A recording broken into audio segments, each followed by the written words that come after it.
ꯑꯍꯥꯟꯕꯗ ꯃꯌꯥꯝ ꯄꯨꯝꯅꯃꯛꯄꯨ ꯇꯔꯥꯝꯅ ꯑꯣꯛꯆꯔꯤ꯫ ꯑꯩꯈꯣꯏꯒꯤ ꯆꯦꯅꯦꯜ ꯑꯁꯤ ꯑꯅꯧꯕ ꯆꯦꯅꯦꯜꯅꯤ, ꯑꯗꯨꯅ ꯃꯌꯥꯝꯅ ꯅꯨꯡꯁꯤꯕꯤꯗꯨꯅ ꯁꯦꯌꯔ ꯇꯧꯕꯤꯌꯨ, ꯁꯕꯁꯀ꯭ꯔꯥꯏꯕ ꯇꯧꯕꯤꯌꯨ ꯑꯃꯗꯤ ꯁꯄꯣꯔꯠ ꯇꯧꯕꯤꯌꯨ꯫ ꯑꯗꯨꯒ ꯃꯌꯥꯝꯒꯤꯗꯃꯛꯇ ꯌꯥꯝꯅ ꯅꯨꯡꯉꯥꯏꯔꯕ ꯑꯅꯧꯕ ꯋꯥꯔꯤ ꯑꯃꯈꯛ ꯄꯨꯗꯨꯅ ꯑꯃꯨꯛ ꯂꯥꯛꯆꯔꯦ꯫ ꯋꯥꯔꯤ ꯑꯁꯤꯒꯤ ꯃꯃꯤꯡꯅ ꯁꯥꯗ ꯄꯨꯛꯆꯦꯜ ꯆꯥꯎꯕ ꯇꯣꯃꯥꯜ꯫ ꯋꯥꯔꯤ ꯑꯁꯤꯕꯨ ꯈꯨꯠ ꯊꯥꯕꯤꯔꯛꯄꯅ ꯂꯪꯒꯅꯔ ꯊꯤꯌꯥꯝ꯫ ꯑꯗꯨꯗꯤ ꯃꯌꯥꯝ ꯄꯨꯟꯅ ꯋꯥꯔꯤ ꯑꯁꯤ ꯑꯃꯨꯛ ꯇꯥꯃꯤꯟꯅꯔꯁꯤ꯫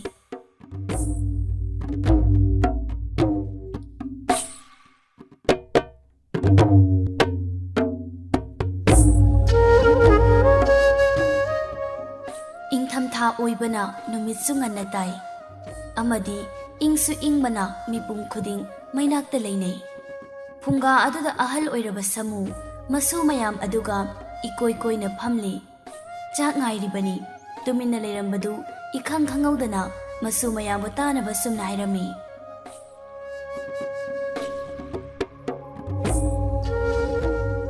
ꯏꯁꯨꯁꯥ, ꯅꯈꯣꯏꯕꯨ ꯋꯥꯔꯤ ꯇꯥꯅꯤꯡꯕ꯭ꯔꯣ? ꯄꯨꯄꯨ ꯋꯥꯔꯤ ꯑꯃ ꯂꯤꯕꯤꯌꯨꯔꯥ? ꯃꯄꯨꯒꯤ ꯋꯥꯗꯨꯗ ꯃꯁꯨ ꯅꯨꯄꯥ ꯑꯍꯜꯗꯨ ꯌꯥꯝꯅ ꯍꯔꯥꯎꯅ ꯁꯨꯝꯅ ꯈꯨꯝꯃꯤ꯫ ꯌꯥꯏꯌꯦ ꯄꯨꯄꯨ, ꯇꯥꯅꯤꯡꯉꯦ, ꯂꯤꯕꯤꯌꯣ꯫ ꯅꯥꯀꯜꯗꯒꯤ ꯄꯤꯛꯇꯛ ꯇꯧꯕꯤ ꯃꯁꯨ ꯅꯨꯄꯤ ꯑꯗꯨꯅꯁꯨ ꯃꯄꯨꯒꯤ ꯋꯥꯍꯩꯗ ꯁꯨꯝꯅ ꯍꯥꯏꯖꯔꯝꯃꯤ꯫ ꯂꯤꯕꯤꯒꯦ ꯂꯤꯕꯤꯒꯦꯗ ꯍꯥꯏ ꯁꯨꯡꯂꯤꯗꯤ ꯂꯤꯕꯤꯗꯦ꯫ ꯃꯤ ꯃꯈꯥꯂꯣꯝꯒꯤ ꯁꯅꯥꯔꯩ ꯍꯣꯏꯗꯤ ꯅꯨꯡꯇꯤꯒꯤ ꯃꯕꯣꯛꯀ ꯃꯄꯨꯒꯅ ꯋꯥꯔꯤ ꯑꯗꯨꯝ ꯂꯤꯕꯤ ꯍꯥꯏ꯫ ꯃꯁꯨꯒꯤ ꯋꯥꯍꯩꯗ ꯁꯥꯃꯨ ꯃꯈꯣꯜ ꯊꯣꯛꯅ ꯅꯣꯛꯆꯩ, ꯑꯗꯨꯒ ꯃꯍꯥꯛꯀꯤ ꯅꯨꯄꯤ ꯇꯥꯅꯕ ꯁꯨꯝꯅ ꯍꯥꯏ꯫ ꯍꯥꯏ ꯃꯕꯣꯛ, ꯅꯪꯕꯨ ꯇꯥꯕ꯭ꯔꯣ? ꯂꯪ ꯅꯥꯏꯕꯒ ꯂꯥꯏꯔꯤ, ꯉꯁꯤꯗꯤ ꯏꯁꯨꯁꯤꯡꯗ ꯋꯥꯔꯤ ꯂꯤꯁꯤ ꯂꯥꯎꯅꯦꯍꯦ꯫ ꯃꯄꯨꯔꯣꯏꯕꯅ ꯍꯥꯏꯔꯛꯈꯤꯕꯗꯨ ꯇꯥꯔꯕꯗ ꯁꯃꯥꯁꯨ ꯅꯣꯡꯃꯤ ꯅꯣꯡꯃꯤ ꯇꯧꯗꯨꯅ ꯐꯨꯡꯒꯥ ꯃꯅꯥꯛꯇ ꯃꯁꯨ ꯃꯌꯥꯝꯒꯤ ꯃꯅꯥꯛꯇ ꯇꯞꯅ ꯐꯝꯊꯗꯨꯅ, ꯏꯁꯨꯈꯩꯁꯤꯕꯨ ꯋꯥꯔꯤ ꯇꯥꯅꯤꯡꯉꯦ ꯍꯥꯏꯔꯤꯕ꯭ꯔꯣ? ꯍꯣꯏ ꯕꯣꯕꯣꯛ꯫ ꯇꯣꯃꯥꯜꯅ, ꯑꯗꯨꯗꯤ ꯅꯈꯣꯏ ꯂꯥꯡꯒꯅꯨꯀꯣ, ꯄꯨꯄꯨ ꯋꯥꯔꯤ ꯂꯤꯕ ꯍꯧꯔꯒꯦ꯫ ꯃꯨꯟꯅ ꯇꯥꯎ, ꯂꯥꯡꯒꯅꯨꯀꯣ, ꯅꯨꯡꯉꯥꯏꯕ ꯋꯥꯔꯤꯅꯤ ꯄꯨꯄꯨꯅ ꯂꯤꯒꯗꯧꯔꯤꯕꯁꯤ꯫ ꯃꯁꯨꯈꯩꯗꯣ ꯑꯃꯠꯇ ꯑꯣꯏꯅ ꯍꯣꯏ ꯍꯥꯏꯅ ꯈꯨꯝꯃꯝꯃꯤ꯫ ꯁꯥꯃꯨ ꯃꯁꯨꯈꯩꯗ ꯋꯥꯔꯤ ꯂꯤꯕ ꯍꯧꯔꯛꯂꯝꯃꯤ꯫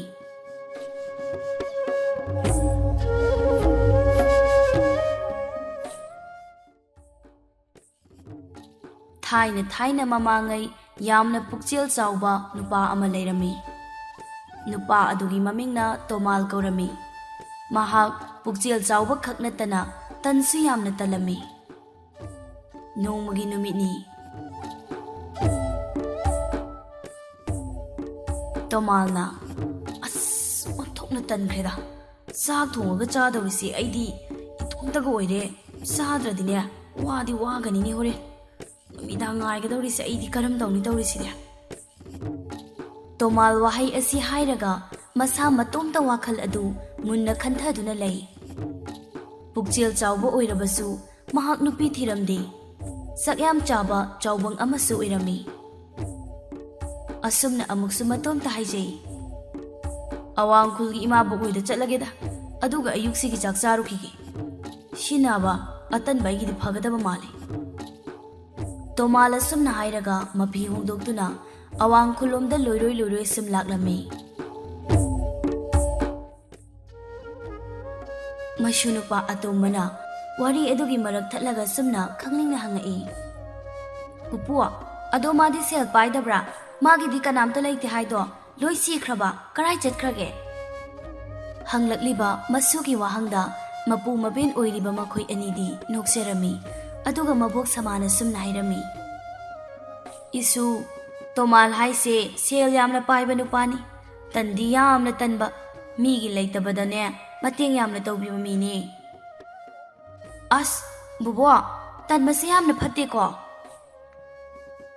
ꯃꯁꯨ ꯅꯨꯄꯤ ꯑꯇꯣꯝꯕꯤ ꯑꯗꯨꯅ ꯇꯞꯅ ꯍꯪꯖꯔꯛꯄꯅꯤ꯫ ꯁꯃꯥ ꯃꯀꯣꯛ ꯑꯗꯨ ꯅꯣꯝꯗꯨꯅ, ꯍꯣꯏ ꯐꯠꯇꯦ, ꯇꯟꯕꯁꯦ ꯌꯥꯝ ꯐꯠꯇꯦ꯫ ꯇꯟꯕ ꯍꯥꯏꯕꯁꯤꯅ ꯑꯩꯈꯣꯏꯗ ꯑꯗꯨꯝ ꯂꯣꯏꯅꯔꯕ, ꯃꯤꯑꯣꯏꯕꯅ ꯀꯩꯗꯧꯅꯨꯡꯗ ꯃꯥꯏ ꯄꯥꯛꯂꯣꯏ꯫ ꯑꯗꯨꯅ ꯏꯁꯨꯁꯥ, ꯅꯣꯏ ꯇꯟꯕ ꯌꯥꯗꯦꯀꯣ꯫ ꯃꯁꯨ ꯑꯅꯤꯗꯨ ꯍꯣꯏ ꯍꯥꯏꯅ ꯑꯃꯨꯛꯇꯪ ꯑꯣꯏꯕ ꯈꯣꯟꯖꯦꯜꯗ ꯈꯨꯝꯂꯝꯃꯤ꯫ ꯁꯥꯃꯨ ꯃꯁꯨꯗ ꯅꯨꯡꯁꯤꯅ ꯌꯦꯡꯗꯨꯅ, ꯑꯗꯨꯗꯤ ꯋꯥꯔꯤ ꯃꯈꯥ ꯑꯃꯨꯛ ꯂꯤꯔꯛꯑꯒꯦꯀꯣ, ꯃꯨꯟꯅ ꯇꯥꯔꯣ꯫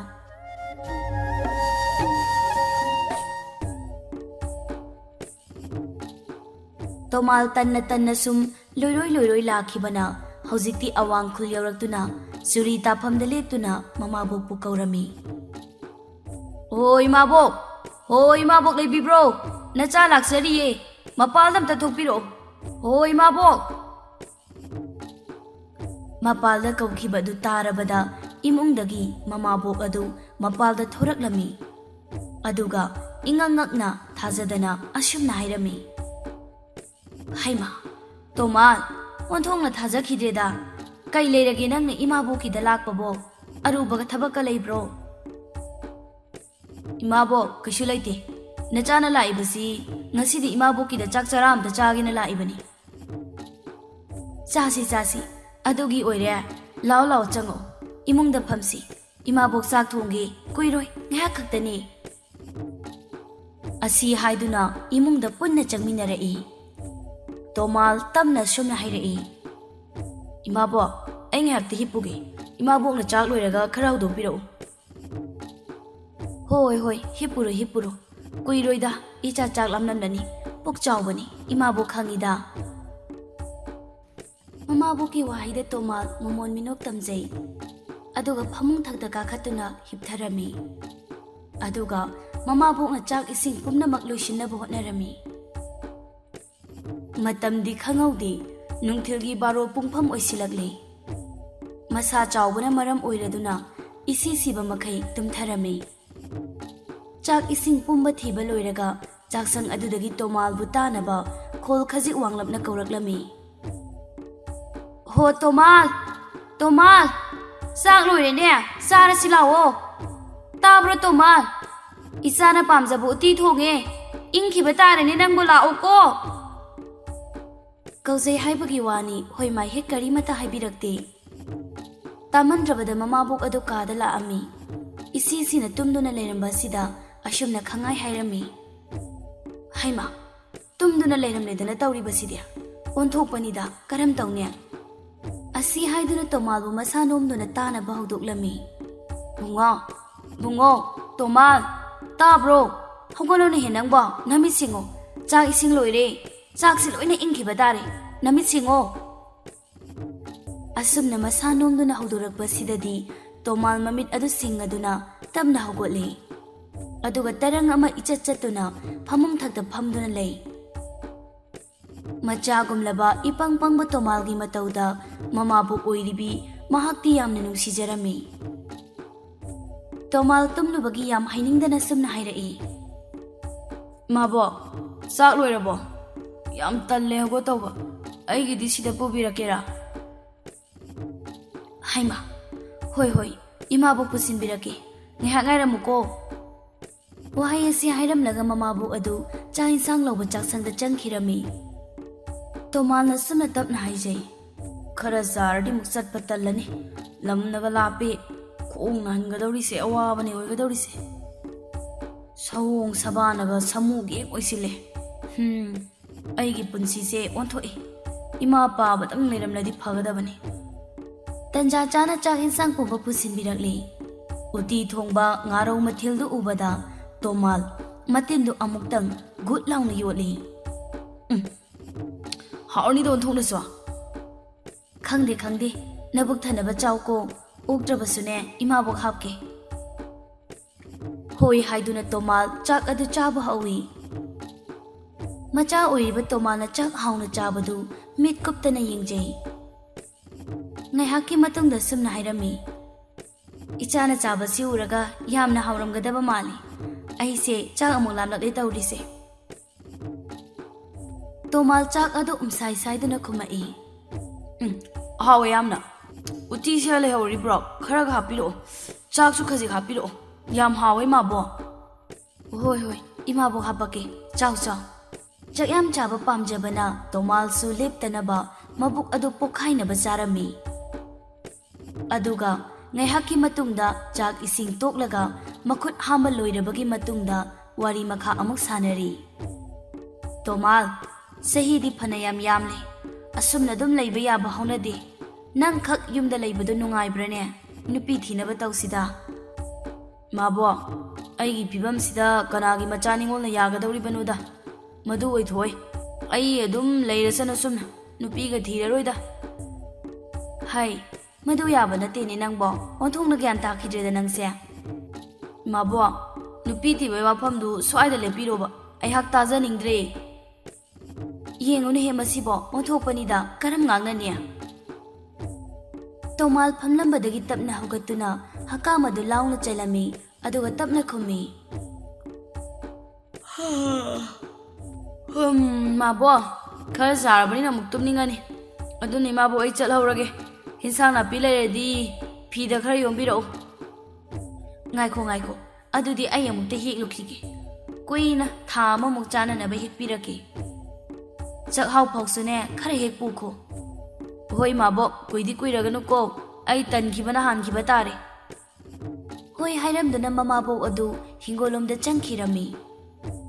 ꯄꯣꯠꯆꯩ ꯍꯦꯛꯄ ꯇꯣꯃꯥꯜ ꯉꯥꯏꯕ ꯑꯣꯏꯅ ꯁꯨꯃꯥꯡꯗ ꯀꯣꯏꯆꯠ ꯆꯠꯇꯨꯅ ꯌꯨꯝꯗꯒꯤ ꯑꯀꯣꯏꯕꯗꯨꯕꯨ ꯌꯦꯡꯉꯝꯃꯤ. ꯃꯥꯅ ꯁꯨꯝꯅ ꯌꯦꯡꯕꯗ ꯍꯦꯛ ꯎꯔꯨꯔꯦ ꯌꯦꯅꯦꯈꯥꯗ ꯊꯧꯔꯤꯅ ꯄꯨꯟꯗꯨꯅ ꯂꯩꯔꯤꯕ ꯒꯙꯥ ꯀꯧꯕ ꯁꯥ ꯑꯗꯨꯅ ꯌꯥꯝ ꯇꯟꯅ ꯂꯩꯕꯗꯨ ꯃꯆꯤꯟꯅ ꯅꯥꯄꯤ ꯑꯃꯁꯨ ꯁꯥꯏꯗꯨꯅ. ꯃꯗꯨ ꯎꯕꯗ ꯇꯣꯃꯥꯜꯒꯤ ꯋꯥꯈꯜꯗ ꯁꯨꯝꯅ ꯈꯜꯂꯝꯃꯤ. ꯂꯝꯁꯤ ꯌꯥꯝ ꯁꯥꯡꯕꯁꯨ ꯅꯠꯇꯦ ꯅꯛꯄꯁꯨ ꯅꯠꯇꯦ. ꯃꯔꯛ ꯁꯥꯔꯛ ꯑꯣꯏꯕꯅꯤꯅ ꯑꯩꯁꯦ ꯈꯣꯡꯅ ꯆꯠꯄ ꯇꯜꯂꯤ. ꯑꯗꯨꯅ ꯃꯁꯤꯒꯤ ꯒꯙꯥ ꯑꯁꯤꯗ ꯇꯣꯡꯉꯒ ꯍꯦꯛꯇ ꯍꯟꯗꯔꯁꯤꯔꯅꯦ. ꯃꯁꯤꯅ ꯐꯒꯗꯕ ꯃꯥꯜꯂꯤ. ꯑꯩꯅ ꯇꯣꯡꯕꯗ ꯑꯃꯨꯛ ꯍꯧꯒꯠꯇꯨꯅ ꯆꯠꯄ ꯉꯝꯈꯤꯗ꯭ꯔꯗꯤ ꯀꯝꯗꯧꯕ. ꯑꯁꯨꯝꯅ ꯋꯥꯈꯜ ꯑꯗꯨ ꯌꯥꯝ ꯃꯨꯟꯅ ꯈꯟꯗꯨꯅ ꯂꯩ. ꯍꯥꯏꯅꯔꯤꯕꯅꯤ ꯒꯙꯥꯅ ꯄꯪꯕꯁꯤ ꯑꯣꯟꯊꯣꯛꯅꯁꯨ ꯄꯪꯉꯤ ꯍꯥꯏꯗꯅ. ꯒꯙꯥ ꯑꯗꯨꯁꯨ ꯎꯏꯔꯤ ꯇꯣꯃꯥꯜ ꯃꯉꯣꯟꯗ ꯁꯨꯃꯛ ꯌꯦꯡꯗꯨꯅ ꯂꯩ. ꯒꯙꯥꯒꯤ ꯃꯇꯧꯗ ꯁꯨꯝꯅ ꯑꯃꯨꯛꯁꯨ ꯍꯥꯏꯔꯤ ꯃꯈꯥ ꯇꯥꯅ ꯇꯞꯅ. ꯇꯧꯔꯤꯁꯤ ꯌꯦꯡꯉꯨꯅꯦ. ꯁꯟꯅꯤ ꯀꯥꯏꯅ ꯑꯣꯟꯊꯣꯛꯅ ꯇꯟꯈ꯭ꯔꯦꯗ. ꯑꯩꯅ ꯇꯜꯂꯤꯅꯦꯅ ꯂꯩꯔꯤꯕꯁꯤꯗꯒꯤ ꯃꯥꯅ ꯍꯦꯟꯅ ꯇꯟꯈ꯭ꯔꯕꯣꯏꯗ. ꯁꯥꯏꯔꯤꯁꯤ ꯐꯥꯎꯕ ꯍꯧꯅ ꯊꯋꯥꯏ ꯌꯥꯎꯅ ꯁꯥꯏꯗꯦꯕ. ꯑꯁꯨꯝꯅ ꯈꯟꯗꯨꯅ ꯂꯩꯔꯤꯉꯩ ꯃꯃꯥꯕꯣꯛ ꯑꯗꯨ ꯍꯤꯡꯒꯣꯜꯗꯒꯤ ꯌꯥꯝꯂꯕ ꯍꯤꯟꯁꯥꯡ ꯃꯅꯥ ꯃꯁꯤꯡ ꯀꯌꯥ ꯑꯃ ꯍꯦꯛꯂꯒ ꯂꯥꯛꯇꯨꯅ ꯁꯨꯃꯥꯡ ꯑꯗꯨꯗ ꯊꯝꯃꯤ. ꯑꯗꯨꯒ ꯇꯣꯃꯥꯜꯕꯨ ꯀꯧꯔꯛꯂꯝꯃꯤ. ꯇꯣꯃꯥꯜ ꯂꯥꯎꯅꯦꯍꯦ ꯅꯪꯕꯣ. ꯀꯔꯥꯏꯗ ꯑꯃꯨꯛ ꯂꯩꯔꯤꯕꯅꯣꯅꯦ. ꯑꯣꯟꯊꯣꯛꯏꯗ ꯑꯉꯥꯡ ꯃꯆꯥꯒꯤ ꯍꯦꯛ ꯃꯥꯟꯅꯩ ꯍꯥꯏ ꯋꯥꯅꯤ. ꯍꯅꯨꯊꯪꯁꯤꯗ ꯅꯪꯁꯤꯗꯤꯀꯣ. ꯇꯥꯔꯦ ꯏꯃꯥꯕꯣꯛ. ꯑꯁꯨꯝꯅ ꯈꯨꯝꯗꯨꯅ ꯇꯣꯃꯥꯜ ꯌꯦꯅꯦꯈꯥ ꯑꯗꯨꯗꯒꯤ ꯊꯣꯔꯛꯏ. ꯑꯗꯨꯒ ꯃꯃꯥꯕꯣꯛꯀꯤ ꯃꯅꯥꯛꯇ ꯂꯦꯞꯂꯔꯦ. ꯑꯗꯨꯒ ꯍꯤꯟꯁꯥꯡ ナꯄꯤ ꯃꯌꯥꯝꯗꯨꯕꯨ ꯌꯦꯡꯗꯨꯅ ꯑꯣꯟꯊꯣꯛꯅ ꯌꯥꯝꯈ꯭ꯔꯦꯗ. ꯍꯤꯡꯒꯣꯜꯗꯕꯨ ꯂꯩꯍꯧꯔꯤꯕ꯭ꯔꯣ? ꯑꯁꯨꯛ ꯌꯥꯝꯅ ꯍꯦꯛꯂꯛꯂꯤꯗꯤ ꯀꯩꯒꯤꯅꯣ? ꯌꯥꯝꯕ ꯅꯠꯇꯦꯗ. ꯀꯩꯗꯧꯅꯤ ꯄꯠꯇꯨꯅ ꯃꯥꯡꯒꯗꯣꯏ ꯁꯔꯨꯛ ꯆꯥꯊꯣꯛꯄꯅ ꯐꯠꯇ꯭ꯔꯣ? ꯀꯣꯟꯅꯁꯨ ꯌꯥꯝ ꯂꯩꯔꯤ. ꯄꯨꯔꯣ. ꯅꯪ ꯅꯇꯣꯟ ꯆꯥꯕꯒꯤꯗꯤꯅꯦ ꯐꯅꯌꯥꯝ ꯀꯨꯏꯅ ꯆꯥꯅꯔꯅꯤ. ꯍꯣꯏ ꯑꯗꯣ ꯀꯔꯝꯅ ꯄꯨꯒꯅꯤ ꯑꯁꯨꯛ ꯌꯥꯝꯕꯁꯤꯗꯤ? ꯁꯤ ꯅꯠꯇꯦꯅꯦ ꯅꯪꯅ ꯄꯨꯒꯗꯧꯔꯤꯁꯦ. ꯆꯥꯛꯍꯥꯎ ꯆꯦꯡ ꯈꯔꯁꯨ ꯄꯨꯈꯣ. ꯏꯃꯥꯕꯣꯛꯅꯦ ꯉꯥꯕꯣꯡ ꯈꯥꯎ ꯑꯆꯧꯕ ꯑꯃꯗ ꯄꯨꯟꯅ ꯌꯣꯝꯕꯤꯒꯦ. ꯑꯁꯤ ꯍꯥꯏꯗꯨꯅ ꯃꯃꯥꯕꯣꯛ ꯑꯗꯨ ꯏꯃꯨꯡꯗ ꯒ꯭ꯔꯣꯡ ꯆꯪꯈꯤꯔꯝꯃꯤ.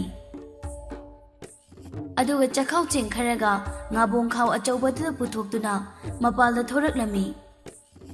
ꯑꯗꯨꯒ ꯇꯣꯃꯥꯜꯅ ꯄꯨꯅꯕ ꯍꯥꯏꯗꯨꯅ ꯄ꯭ꯔꯞ ꯄꯣꯠꯆꯩ ꯄꯨꯝꯕꯗꯨ ꯅꯤꯡꯊꯤꯅ ꯌꯣꯝꯕꯤꯔꯦ. ꯇꯧꯔꯤꯕꯗꯨ ꯃꯇꯦꯡ ꯇꯧꯗꯦ. ꯇꯨꯡꯗ ꯈꯨꯠ ꯄꯨꯟꯗꯨꯅ ꯆꯨꯝꯗ꯭ꯔꯤꯡ ꯂꯦꯞꯇꯨꯅ ꯂꯩ.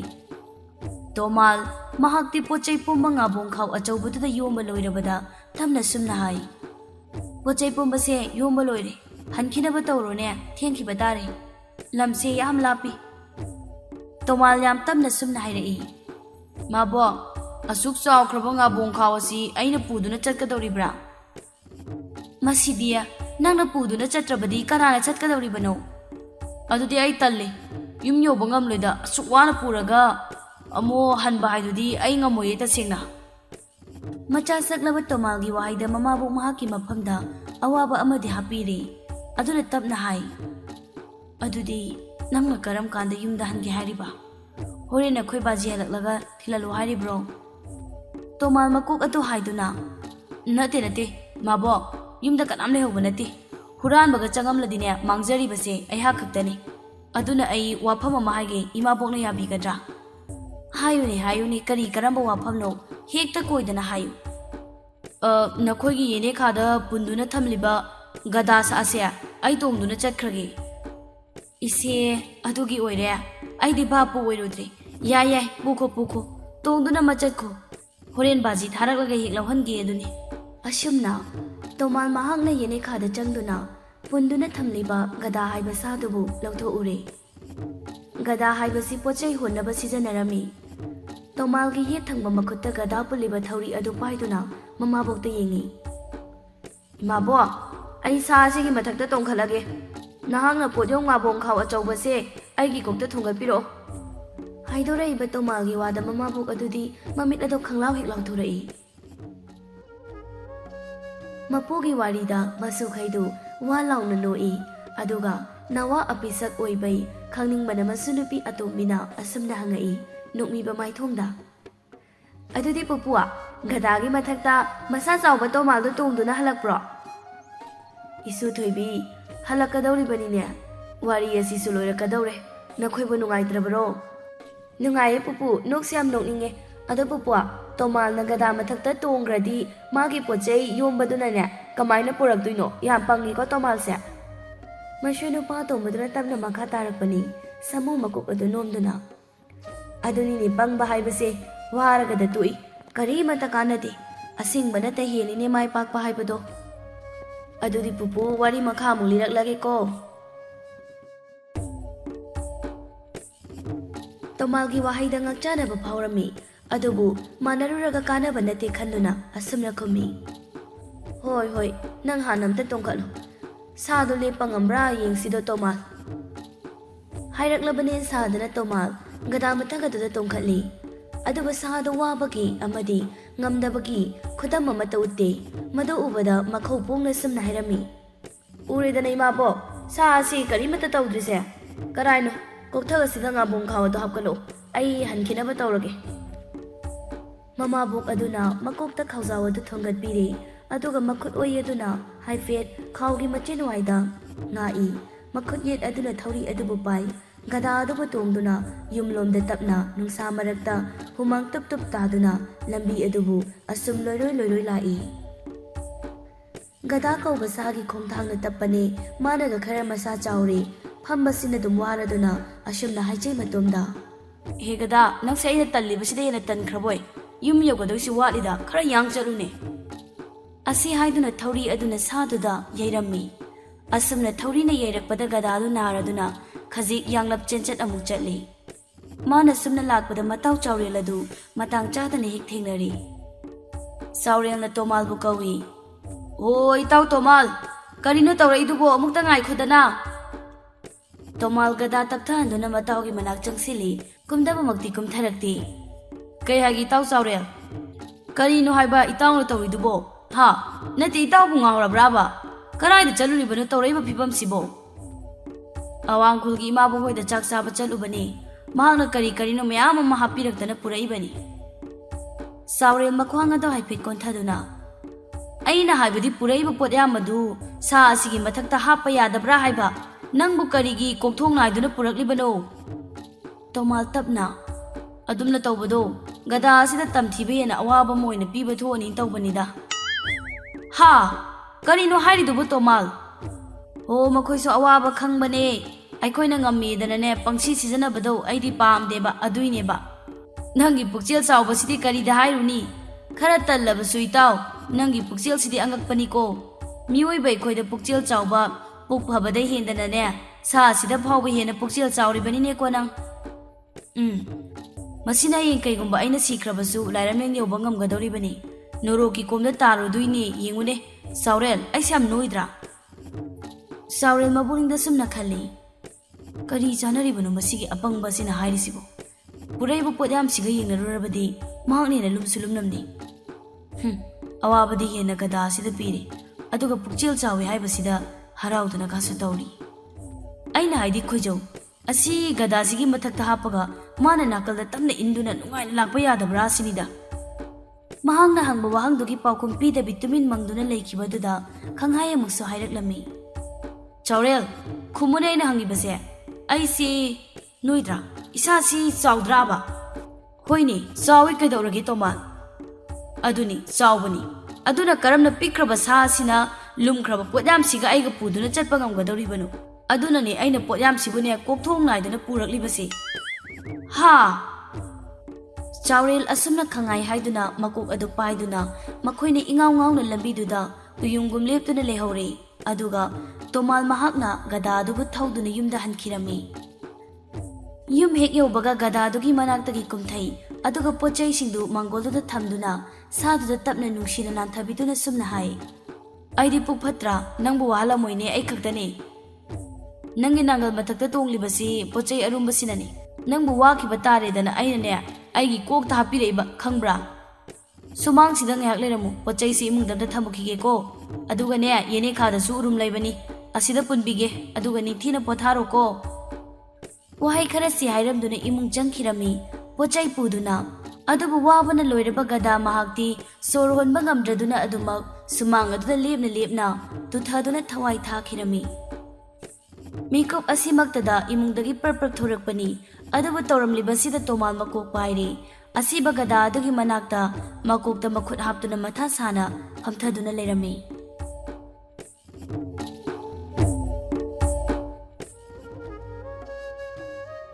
ꯁꯥꯃꯨ ꯋꯥꯔꯤ ꯑꯁꯤ ꯂꯤꯕ ꯂꯣꯏꯔꯕꯗ ꯇꯞꯅ ꯁꯨꯝꯅ ꯍꯥꯏ ꯏꯁꯨꯁꯥ ꯃꯇꯥꯡ ꯑꯁꯤꯗ ꯋꯥꯔꯤꯁꯤ ꯂꯣꯏꯔꯦ ꯋꯥꯔꯤꯁꯤꯕꯨ ꯅꯨꯡꯉꯥꯏꯕ꯭ꯔꯣ ꯀꯝꯗꯧꯒꯦ ꯃꯁꯨ ꯅꯨꯄꯥꯅ ꯌꯥꯝ ꯅꯨꯡꯉꯥꯏꯌꯦ ꯄꯨꯄꯨ ꯍꯌꯦꯡꯁꯨ ꯋꯥꯔꯤ ꯂꯤꯕꯤꯌꯨꯀꯣ ꯁꯨꯃꯥꯏꯅ ꯅꯣꯛꯅꯤꯡꯕ ꯅꯨꯡꯉꯥꯏꯕ ꯋꯥꯔꯤ ꯑꯃ ꯂꯤꯕꯤꯅꯤ ꯏꯁꯨꯈꯩꯒꯤ ꯅꯨꯡꯉꯥꯏꯕ ꯋꯥꯔꯤ ꯍꯌꯦꯡꯁꯨ ꯁꯣꯏꯗꯅ ꯄꯨꯄꯨꯅ ꯂꯤꯒꯅꯤ ꯑꯗꯨꯗꯤ ꯄꯨꯄꯨ ꯇꯣꯃꯥꯜꯗꯣ ꯆꯥꯛ ꯌꯥꯝꯅ ꯆꯥꯕꯒꯤ ꯄꯪꯕꯒꯤ ꯑꯋꯥꯕ ꯇꯥꯔꯤꯅꯤꯀꯣ ꯃꯥꯅ ꯀꯩꯒꯨꯝꯕ ꯆꯥꯛ ꯌꯥꯝ ꯆꯥꯔꯝꯗ꯭ꯔꯕꯗꯤ ꯁꯥꯗꯣ ꯁꯤꯔꯝꯃꯣꯏꯀꯣ ꯀꯩꯁꯨ ꯁꯥꯃꯨ ꯅꯣꯛꯇꯨꯅ ꯍꯣꯏ ꯁꯤꯔꯝꯃꯣꯏ ꯑꯗꯨꯗꯤ ꯄꯨꯄꯨ ꯑꯩ ꯍꯧꯖꯤꯛ ꯆꯥꯛ ꯌꯥꯝ ꯂꯥꯝꯃꯦꯕꯀꯣ ꯑꯗꯣ ꯆꯥꯛ ꯆꯥꯔꯔꯣꯏ ꯇꯣꯃꯥꯜꯗꯒꯤ ꯁꯤꯡꯅꯕꯅꯤ